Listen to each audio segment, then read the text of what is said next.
this is Maria Zilda. Papakita ko sa inyo ang aming spring yards. Spring kasi spring ngayon. Ayan. Simula ulit mag-vlog si Maya. Si Maria Zilda. Ayan. Ito ang ating nag-iisang kumpol ng white tulip. Ayan siya.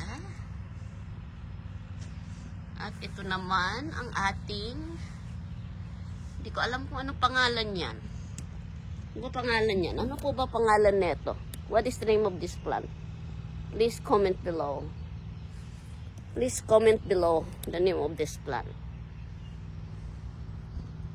And that is our cherry blossoms.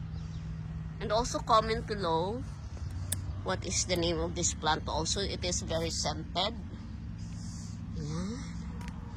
Itong ating cherry blossom.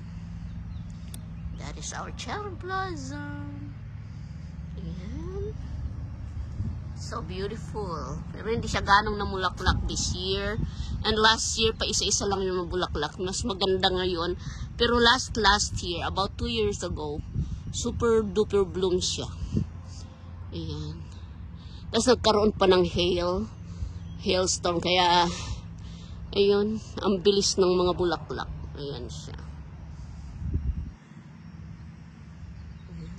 This is our neighborhood. And this is another azalea too.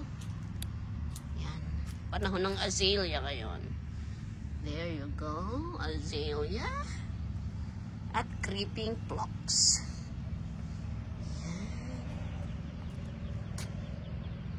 Creeping phlox. Ayan. Salamat sa panonood. God bless everyone.